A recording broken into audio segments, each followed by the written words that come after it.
e o título que eu dei a esta passagem foi o Evangelho de Todos os Apóstolos. Por que eu dei o tema desta passagem, o Evangelho de Todos os Apóstolos? Porque ainda em nossos tempos existe um modo afrontoso de se olhar para o Evangelho, para a Palavra de Deus. De algumas pessoas que ainda acham que os pensamentos dos apóstolos, a doutrina dos apóstolos, uma era diferente da outra. De tal forma que alguns falam, eu sou mais, eu acho mais interessante João, porque aquilo que João fala acerca do Evangelho e da Palavra de Deus, eu acho mais coerente. Então é um absurdo alguém falar isso. Outros falam, não, eu entendo que o apóstolo Paulo é mais bíblico do que João. Isso é absurdo, isso é uma blasfêmia até ao Senhor dizer que Paulo e Pedro, ou que Paulo e João falam de evangelhos distintos, de evangelhos diferentes, ou tem uma outra forma de se olhar o evangelho, uma forma diferente cada um deles. Uma das coisas que nós ouvimos por aí ainda hoje, talvez alguns de vocês estejam familiarizados, que alguns falam que Paulo ele era calvinista e João era arminiano, que é um absurdo total.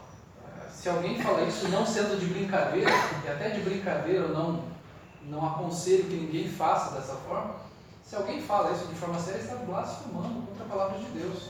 É uma afronta contra a inspiração bíblica, a inerrância das Escrituras. Ou seja, o Evangelho de todos os apóstolos. Se existe um Evangelho, se existe uma verdade, é a verdade da palavra de Deus, e os apóstolos não se contradisseram nisso. Então não tem essa, João, ele fala mais naquilo que eu creio, Pedro fala mais, não, é Paulo quem fala. Isso não existe. Você provavelmente está interpretando errado as Escrituras. Você de repente tem algum pensamento das Escrituras e você fala, Paulo fala o que eu quero ouvir, ou João, ou Pedro.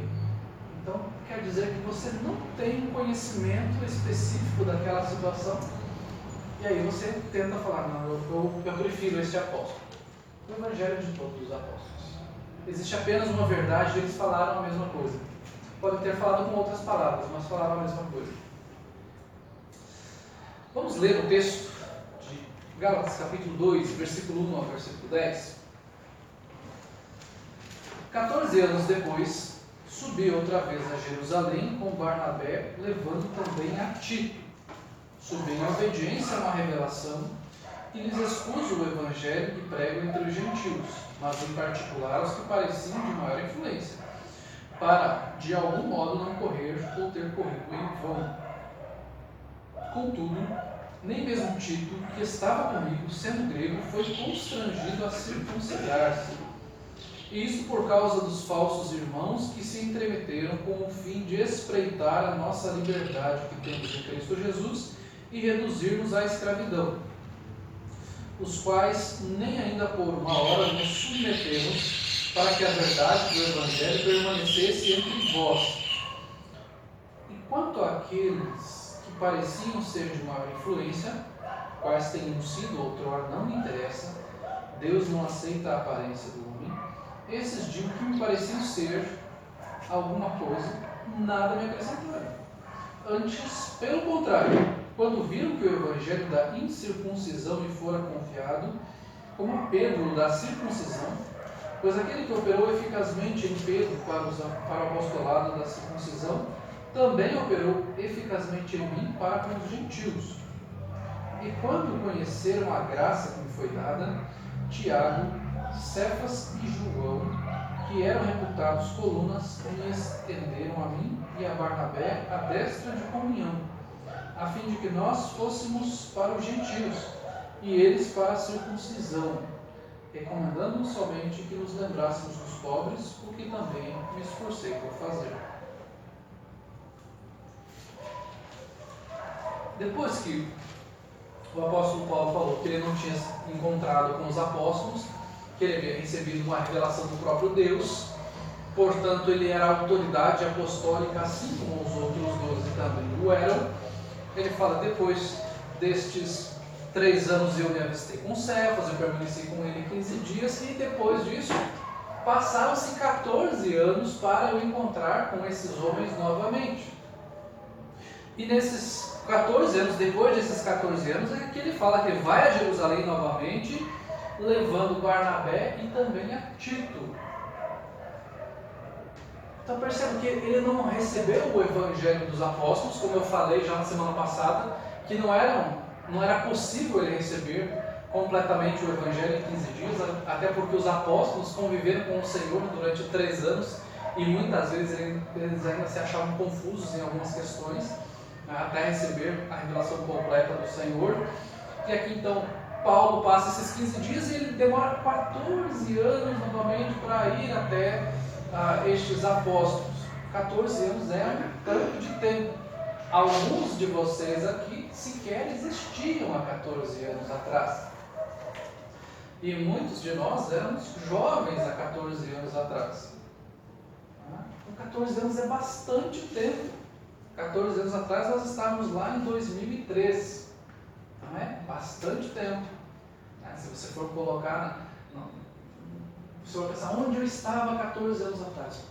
Eu era assim, eu era assado, eu morava em tal lugar, eu estudava em tal lugar. Tantas coisas aconteceram durante esses 14 anos que se passaram. Então, o apóstolo Paulo passou esses 14 anos fora até encontrar os outros apóstolos novamente. E aqui nós vamos ver, nesses 10 versículos, que depois desses 14 anos, é como se o apóstolo Paulo falasse: nós tínhamos tudo em comum. Nós compartilhamos o Evangelho, eu compartilhei aquilo que eu tinha recebido do Senhor acerca do Evangelho, e não havia nada de diferente entre nós. Em 14 anos. E nós podemos ficar assim, impressionados. Poxa, 14 anos, eles não se conheciam direito, eles tinham uma unidade, eles criam exatamente na mesma coisa, eles receberam a mesma revelação em momentos diferentes. Mas pense, 1500 anos. Se 14 anos é bastante, 1500 anos é muito tempo. 1500 anos foi o tempo, mais ou menos, que a revelação de Deus, a partir do Antigo Testamento até terminar o Novo Testamento, levou para ser revelado. Os 66 livros da Bíblia. 1500 anos. Em diversos lugares. Diversos lugares. Essa palavra foi revelada a pessoas no deserto. Essa palavra foi revelada a pessoas em cidades grandes, em cidades pequenas. Foi revelada para pessoas com grande potencial intelectual. Foi revelada para o filho da filha de Faraó, Moisés. Foi revelado para um boiadeiro. Foi revelado para pescadores, Pedro, João. Foi revelado para um fariseu, um ex-fariseu, como o apóstolo Paulo. Diversas pessoas, mais ou menos 40 pessoas receberam essa revelação. Em momentos diferentes da história, em localidades diferentes, intelectualmente, essas pessoas eram bem diferentes. Mas uma mesma revelação, uma mesma unidade, sem contradição. Hoje você pode pegar um livro antigo, e de repente, dependendo da versão, você vai ver que ele é completamente diferente do outro. E nós podemos pegar a palavra de Deus ao longo das épocas. Se nós temos essa possibilidade de examinar manuscritos, nós vamos ver que ela não se contradiz até hoje, que não há diferenças, né? Que aqueles autores que receberam a inspiração do Senhor para escrever a palavra de Deus não se contradisseram em nenhum momento. Não existia uma linha das Escrituras onde eu possa falar: olha só, o apóstolo Paulo ele pensa diferente de João. A revelação de Paulo foi diferente da revelação de Pedro. A revelação que Moisés teve foi diferente da revelação que Samuel teve, que Malaquias teve. Não. A revelação é a mesma, não há contradição. É uma só. Por isso ela é a palavra de Deus, porque ela foi preservada pelo Senhor. E durante esses 14 anos, então, nós vamos ver aqui nesse texto, nesses 10 versículos, que Paulo não foi censurado pelos outros apóstolos, como se ele chegasse para ele: olha, você está falando aqui é bobagem. Isso aqui está errado. Ele não foi censurado pelos outros apóstolos. Percebam no versículo 2, vamos continuar no texto, onde Paulo fala, depois desses 14 anos, ele fala: subi em obediência a uma revelação e lhes expus o evangelho que prego entre os gentios, mas em particular os que pareciam de maior influência, para que de algum modo não correram ter corrido em vão. Então Paulo recebe esta revelação de Deus, como o texto diz, ele fala que ele vai até Jerusalém porque ele obedece ao Senhor, a revelação que Deus dá a ele, e ele expõe esse evangelho então a essas pessoas mais influentes, a esses apóstolos mais influentes. Então ele recebe esta revelação de Deus. Perceba que a revelação de Deus ela é dada aos apóstolos por causa da palavra de Deus. Então tudo aquilo que nós vemos que alguém falar hoje, eu recebi uma revelação de Deus. A revelação de Deus era dada especificamente para se escrever a palavra de Deus. Não existem revelações hoje em que você possa dizer, Deus me revelou isso. A revelação estava baseada na palavra de Deus, para que se escrevesse a palavra de Deus. E o apóstolo Paulo então sobe até Jerusalém, vai até lá em obediência ao próprio Deus, conversa com os apóstolos, com aqueles que eram de maior influência, como ele fala aqui, para não correr em vão. E ele vai até lá por este zelo à unidade da igreja que existia. Por quê? Por causa daqueles falsos apóstolos que nós já estamos falando há alguns domingos, em que esses falsos apóstolos eles falavam que o evangelho que Paulo estava pregando era um evangelho diferente do evangelho que os outros apóstolos estavam pregando. Portanto, ele estava criando um outro evangelho aqui. Quando na verdade ele vai falar, o evangelho que eu estou pregando é o evangelho recebido do próprio Deus, e quem está pregando o outro evangelho são esses apóstolos aí, que são os falsos apóstolos. E então aqui eu recebo uma revelação de Deus e por amor e temor à unidade da igreja eu vou até Jerusalém conversar com os outros apóstolos para realmente demonstrar que este evangelho que eu estou pregando é o evangelho do Senhor Jesus Cristo. Então Paulo vai até lá em obediência à revelação de Deus.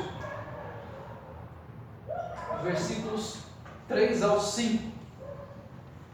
Diz assim, depois que ele vai até lá, então, ele fala assim, contudo, nem mesmo Tito, que estava comigo, sendo grego, foi constrangido a circuncidar-se, e isso por causa dos falsos irmãos, que se entremeteram com o fim de espreitar a nossa liberdade que temos em Cristo Jesus e reduzir-nos à escravidão, os quais nem ainda por uma hora nos submetemos, para que a verdade do Evangelho permanecesse entre vós. O que o texto está falando aqui é que o apóstolo Paulo foi pressionado pelos falsos apóstolos. Ele vai até Jerusalém com Barnabé e com Tito, e Tito era grego. E sendo grego, ele não era circuncidado, era gentil. Então, judeus, chamavam-se judeus aqueles que tinham a promessa de Deus, que receberam a palavra de Deus, que eram circuncidados ao oitavo dia, e todo aquele que não era judeu se chamavam gentios, ou eles chamavam até de incircuncisos, que não se circuncidavam.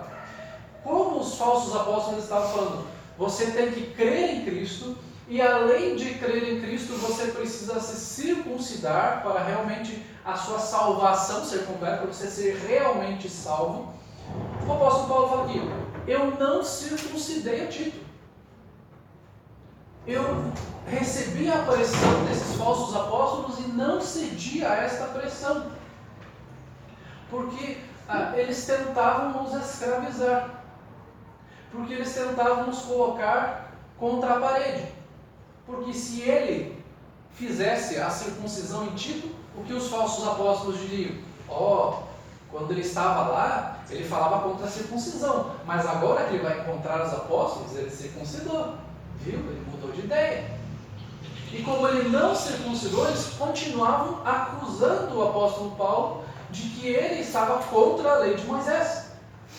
E ele então fala aqui, ele fala um texto aqui que ele não circuncidou, ele não foi constrangido a circuncidar-se.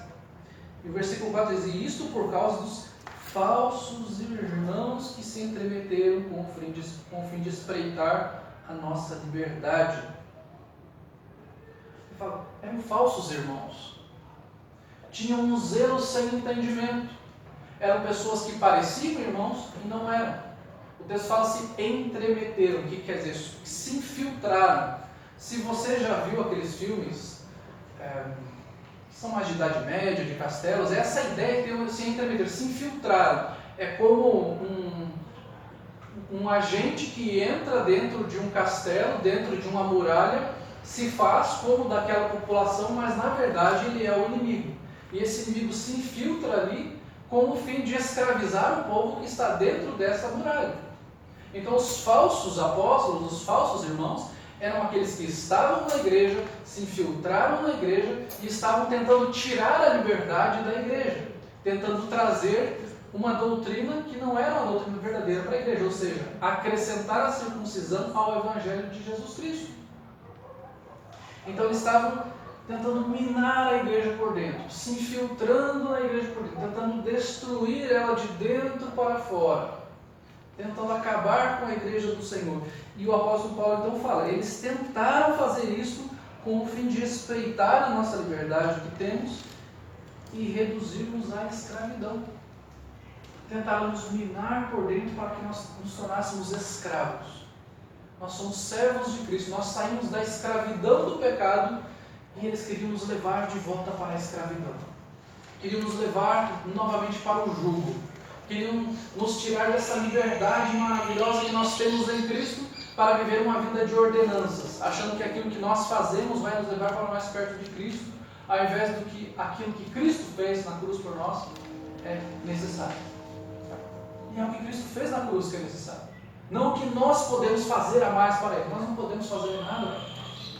Foi o que Cristo Jesus fez por nós. A Vanessa escreveu, ela colocou aqui que os falsos irmãos eram como lobos fantasiados de ovelhas no meio do rebanho. Ela falou, pai, coloca isso. Eles eram como lobos, esses falsos irmãos. Eles estavam no meio das ovelhas, tentando abocanhar essas ovelhas, escravizar essas ovelhas, matar essas ovelhas, destruir a unidade da igreja. Falsos irmãos destroem a unidade da igreja, trazem um falso evangelho para a igreja, trazem um evangelho legalista para a igreja. O apóstolo Paulo em nenhum momento cedeu a esta pressão. Ele fala no versículo 5, aos quais nem ainda por uma hora nos submetemos para que a verdade do evangelho permanecesse entre vós. Ele fala, nós não nos submetemos em nenhum momento. Nós não negociamos a verdade da palavra de Deus em nenhum momento. Nós não nos tornamos escravos em nenhum momento. Porque a verdade tem que permanecer. A partir do momento que se negocia a verdade, nós começamos a nos tornarmos escravos. Deixamos o evangelho de lado para viver um outro evangelho, um falso evangelho.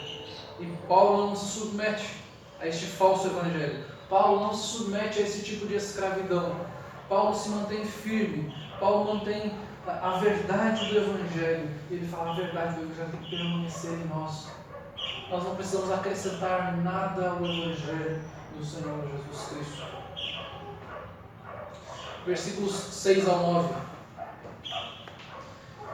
E quanto àqueles que pareciam ser de maior influência, quais tenham sido outrora, não me interessa. Deus não aceita a aparência do homem. Esses digo que me pareciam ser alguma coisa, nada me acrescentaram.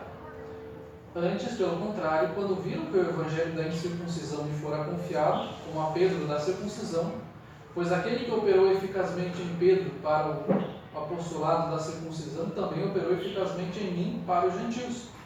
E quando conheceram a graça que me foi dada, Tiago, Cefas e João, que eram reputados por um, me estenderam a mim e a Barnabé a destra da comunhão, a fim de que nós fôssemos para os gentios e eles para a circuncisão.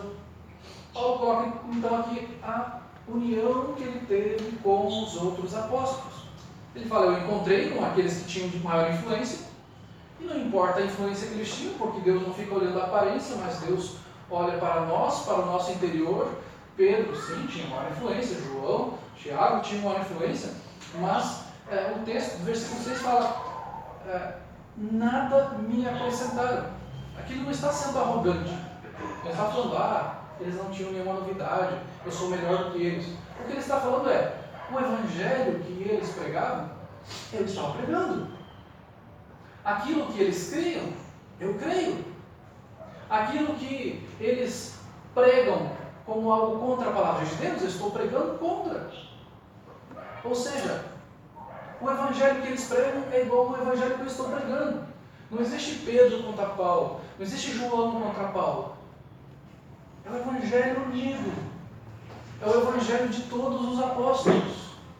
Não é um evangelho esfacelado aqui, como se fosse uma revistinha qualquer, que eu prefiro essa revista e você prefere aquela outra porque aquela fala alguma coisa diferente dessa outra. É a Bíblia. Ela fala a mesma coisa. Quando ela fala que nós devemos crer em Cristo e que a nossa salvação vem pela fé no Senhor Jesus, que não são pelas nossas obras que nós somos salvos, é isso que o Evangelho fala em toda a Bíblia.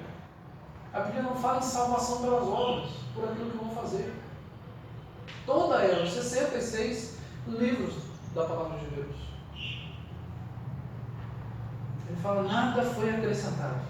Nada foi acrescentado. E ainda ele fala que, pelo contrário, versículo 7 fala, não é acrescentado, pelo contrário.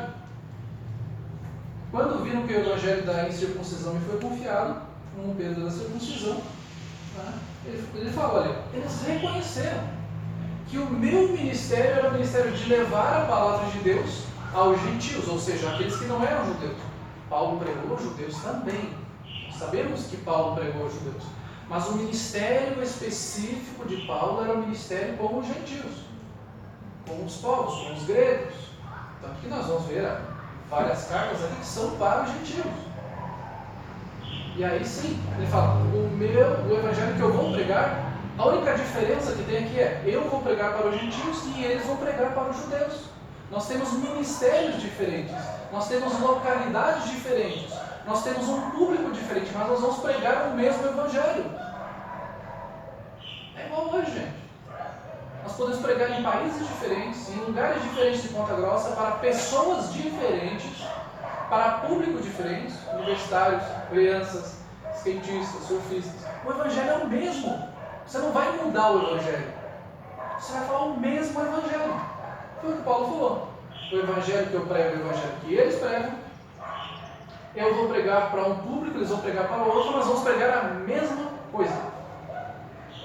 Para públicos diferentes, para pessoas diferentes. Eu para os gentios e eles para os judeus. O texto ainda continua, quando vemos no versículo 9, que ele fala, quando conheceram a graça que me foi dada, Tiago, Cefas e João, que eram reputados colunas, me estenderam a mim e a Barnabé a destra da comunhão, a fim de que nós fôssemos para os gentios e eles para a circuncisão.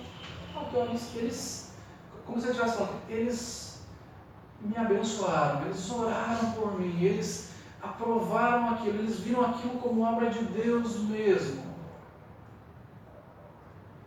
Foi por isso que ele foi lá, ele quis mostrar para os outros, olha, eu não estou contra os outros apóstolos não estão contra mim, nós não estamos aqui para rachar a igreja de Paulo, a igreja dos demais apóstolos, o evangelho dos demais apóstolos, o evangelho de Paulo é um único evangelho, é um povo de Deus, é unidade, e essa unidade está baseada em Cristo. E essa unidade deixa de existir quando uma igreja para de pregar a Cristo, para de pregar a justificação por meio da fé, para de pregar o Evangelho, ela deixa de ser igreja. E aqui então, Paulo recebe esta, digamos assim, bênção dos outros apóstolos, no sentido de que realmente ele era um apóstolo do Senhor, diferente daqueles outros apóstolos que eram falsos irmãos.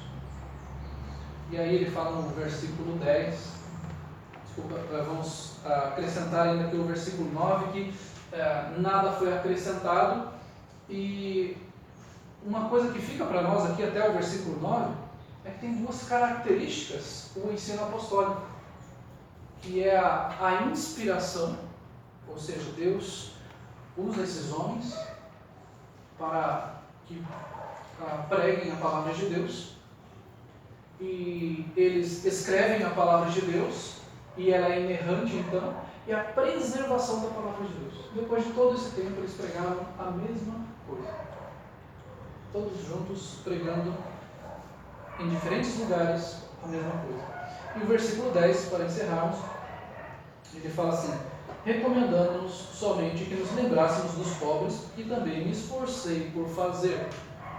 Então a responsabilidade do apóstolo Paulo era olhar para os pobres, olhar para os mais necessitados. Nós somos olhar na história daquela época, a igreja de Jerusalém e as igrejas da Judéia passavam por um problema terrível financeiramente. Eram igrejas que estavam miseráveis, pessoas estavam passando por dificuldades tremendas.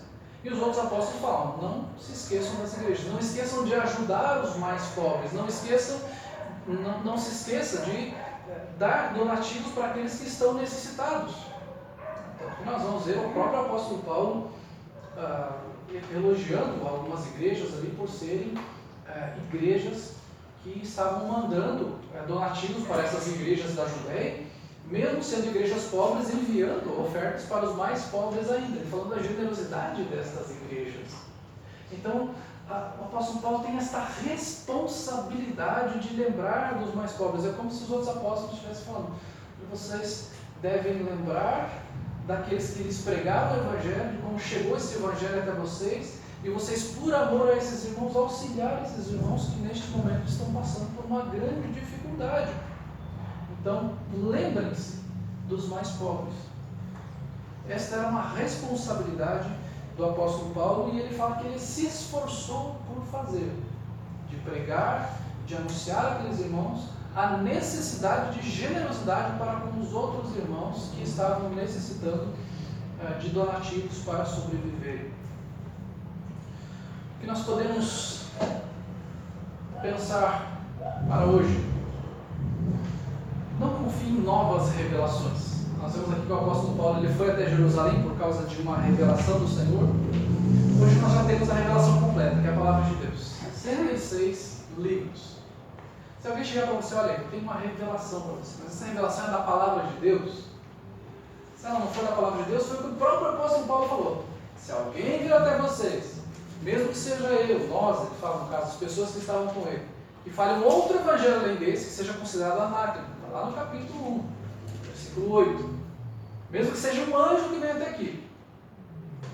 Então não fique: eu recebi uma revelação para você. Eu recebi uma revelação de que alguém está falando mal de você. Bom, essa revelação tua vai trazer mais contenda do que ajudar alguma coisa. Eu recebi uma revelação disso. A revelação é a palavra de Deus. Estude a palavra de Deus. Leia a palavra de Deus. Confie que a Bíblia é inspirada por Deus e que ela tem o necessário para te dar aquilo que você precisa para a sua vida de piedade, para te exortar, para te repreender, para te animar. Não confie em novas revelações. Nós vemos ali que o apóstolo Paulo ele estava com Barnabé e com Tito, que eram pessoas piedosas, que ele escolheu pessoas para irem levar o Evangelho com ele. E uma coisa que nós precisamos aplicar para as nossas vidas é que nós devemos nos cercar de pessoas de confiança e piedosas. Aí você vai perguntar para mim: então isso quer dizer que eu não posso conversar com pessoas que não sejam cristãs? Não, não é verdade. Estou falando que a amizade que você vai ter, que a confiança que você vai ter de uma pessoa, para você conversar, para você edificar ou ser edificado, são pessoas piedosas. Pessoas que você vai confiar situações da sua vida, pessoas com quem realmente você vai estar no dia a dia ali e falar: essa pessoa é da minha confiança, essa pessoa é um servo de Deus, uma serva de Deus. Cerque-se dessas pessoas. Não procure se cercar de pessoas que de repente aparentemente são seus amigos, quando na verdade não são. Procure realmente pessoas de confiança, pessoas piedosas, para investir neste relacionamento, como Paulo fazia com Barnabé e com Tito. Quando Paulo vai falar sobre Tito, lá no capítulo 1 de Tito, da carta que ele envia para Tito, quando ele está na igreja de Creta, ele vai falar: verdadeiro filho. Paulo considerava o Tito como um filho. Era aquela pessoa que ele tinha em alta conta. Barnabé também tinha toda a consideração do apóstolo Paulo. Nós precisamos nos cercar de pessoas assim, pessoas piedosas, pessoas de confiança, pessoas tementes a Deus. Dessa forma que Deus nos quer, para que nós não armemos ciladas para nós mesmos, de pensar, poxa, mas eu confio naquela pessoa, eu falei isso, falei aquilo outro, agora ela me traiu, ela fez isso, ela fez aquilo outro, ela mentiu para mim. Nada. Procure irmãos, procure pessoas tementes a Deus, pessoas de confiança mesmo, para conversar, para tomar conselhos, para abrir sua vida. Viva a sua liberdade em Cristo, sem ser algemado por falsas doutrinas. A doutrina cristã é a doutrina da liberdade. Entendo que o que eu estou falando aqui é liberdade, não libertinagem. Quando a gente fala liberdade, alguém vai falar, então eu posso fazer o que eu bem entender, né? Estou falando de liberdade, não de libertinagem. Não de anarquia, de você dar vazão à sua carne. O próprio apóstolo Paulo vai falar que no texto de Gálatas, ele vai falar que nós devemos andar no Espírito para não satisfazermos as concupiscências da nossa carne. Então é andarmos no Espírito, viver essa liberdade em Cristo, de nós nos satisfazermos em Cristo, de nós vivermos realmente o Evangelho do Senhor Jesus Cristo e não nos algemarmos com coisas de, eu vou fazer algo para ser mais piedoso, então eu vou começar a inventar regras na igreja ou em casa para eu não fazer, porque eu vou ser mais piedoso. As regras atuais, que nem são tão atuais, mas são tipos de roupas. De algumas igrejas tentarem colocar esse tipo de roupa, vestido, cabelo comprido, não pode usar maquiagem, então você é mais piedoso por causa disso. Isso é algema. Aonde está nas Escrituras? A Escritura fala de decência, fala de ordem, fala de você viver de uma forma simples. Mas não fala, você não pode usar tal roupa, a mulher não pode usar calça, o homem não pode usar esse tipo de roupa, o homem não pode assistir televisão, jogar futebol. Isso é algema. Isso a Escritura não prega. Isso a doutrina cristã não fala nada sobre isso. Não tem uma proibição nas Escrituras. Nós devemos essa liberdade em Cristo. Nós estamos livres. Nós não precisamos trazer algemas para nós mesmos. De acharmos que eu sou mais espiritual porque eu faço isso ou deixo de fazer aquilo outro. A minha piedade vai ser pautada primeiramente pelo Senhor Jesus. E ela está no nosso interior. Não é só por aquilo que eu faço, mas que tem dentro de mim, de dentro para fora. Nós somos purificados por meio de Jesus. Eles achavam que a circuncisão ali ela poderia trazer, então, demonstrar essa aliança que eles tinham com o Senhor Jesus e autenticar esta salvação. E muitas vezes nós hoje achamos que nós podemos fazer várias coisas aqui para nos purificarmos do pecado. Não, é o arrependimento, pecado e fé em Cristo. Qualquer outra coisa que você faça é legalismo. Eu vou ajudar os pobres porque daí o Senhor vai perdoar os outros pecados. Não vai perdoar seus pecados se você der a esmola para ninguém. É arrependimento de pecados. Não são suas obras, não são obras que você faz. É a sua fé no Senhor Jesus Cristo. É o sangue de Jesus que nos purifica de todo o pecado. A importância de nós cuidarmos dos necessitados. Como o apóstolo Paulo se esforçou por fazer isso. De nós estarmos sensíveis aos necessitados que existem na igreja, aos necessitados que existem em outros lugares, outros irmãos em Cristo, e até pessoas que são nossos vizinhos, nossos parentes, conhecidos, de nós realmente nos sensibilizarmos, vamos, essa pessoa está necessitada, eu preciso ajudar essa pessoa de alguma forma. Quando eu tenho alguma possibilidade, eu vou lá e ajudo essa pessoa. Ela necessita de pão, ela necessita de comida, ela precisa de roupa, eu tenho que estar sensível a isso. Então eu entender essa importância de eu cuidar dos pobres, dos necessitados. Não porque eu vou ganhar a salvação, ou autenticar, ou melhorar a minha salvação, ou vou ter um lugarzinho mais especial no céu, se eu der uma esmola, ou se eu ajudar um necessitado da igreja. Não. Mas é por amor ao próximo, que é o que a Bíblia fala. É uma questão de amor ao próximo. Esta importância de nós não olharmos tanto só para nós mesmos, o que eu quero, quantos projetos eu tenho, com o dinheiro que eu quero gastar para mim, e de eu não olhar para outras pessoas. É de eu ter uma lente de aumento para mim, assim, de eu preciso disso, e eu estar míope para as outras pessoas. Eu não enxergar o que as outras pessoas estão necessitando, não importar com elas. Cuidado com as invenções, com os outros evangelhos. Essas invenções corrompem o evangelho e se tornam um falso evangelho. Cuidado. Quando aparece alguma novidade travestida de evangelho, não é o evangelho, é um falso evangelho. Aparecem com nomes diferentes, nomes bonitinhos, pessoas que falam bem, pessoas bem vestidas e que escrevem livros e fazem toda aquela coisa carismática assim. Cuidado com isso. A Bíblia nos alerta com relação a isso. Um pouquinho para trás, aí, no texto de 2 Coríntios, capítulo 11, versículo 3, fala assim, ó. 2 Coríntios, capítulo 11, versículo 3. Se você voltar umas 4, 5 páginas, você já acha. Fala assim: mas receio que, assim como a serpente enganou Eva com astúcia, assim também seja corrompida a vossa mente e se aparte da simplicidade e pureza devidas a Cristo. Fala, olha, cuidado, porque vocês podem ser levados para outro lugar, porque a mente de vocês pode ser corrompida, vocês podem se afastar da simplicidade do Evangelho. É tentar tornar o Evangelho algo mais elaborado, mais bonito, que as pessoas vão olhar e falar, olha, que interessante, eu nunca pensei o Evangelho desta forma, que invenção legal. É cilada, cuidado. Satanás usa essas situações para nos tirar da simplicidade do Evangelho. Parece que tudo que é novo é legal, as pessoas vão atrás e elas querem ver. O Evangelho é algo simples, é o Evangelho da graça de Deus.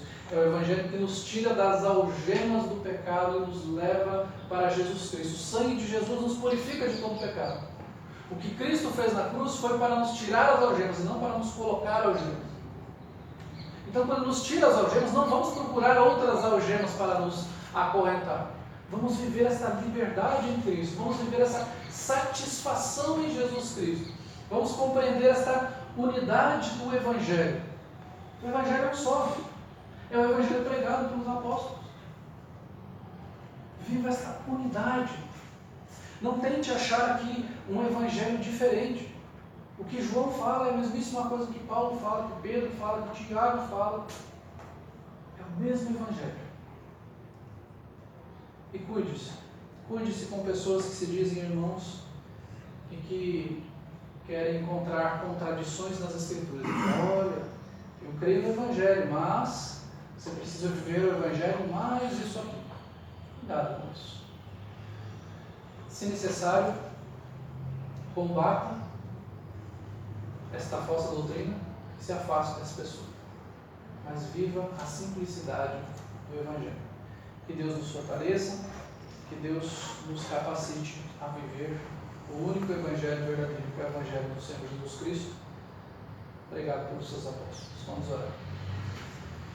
Obrigado, Senhor, porque nós vemos a Tua Palavra ao longo de 1500 anos, pessoas diferentes, em localidades diferentes, com situações de vida e intelectuais completamente diferentes, pregaram a Tua Palavra, sem haver nada diferente, sem nenhuma contradição. Nós vemos o Senhor preservar a Tua Palavra, preservar a unidade dela, preservar o ensino dos apóstolos, preservar aquilo que o Senhor queria nos falar para uma vida de piedade, para a salvação que temos por meio de Jesus Cristo. Nós possamos crer no Senhor, na Sua Palavra, e nos precavermos contra as falsas doutrinas, os falsos irmãos que tentam nos desviar do caminho da Tua Palavra e nos levar para um outro Evangelho que não é o Evangelho verdadeiro. Obrigado, Pai, que a Tua Palavra une o Teu povo. Quando o Teu povo busca a Tua Palavra, ele se fortalece, ele cresce e ele honra e glorifica o Senhor. Obrigado, Pai, por esta tarde, que podemos bendizer o Teu nome. Em nome de Jesus Cristo. Amém.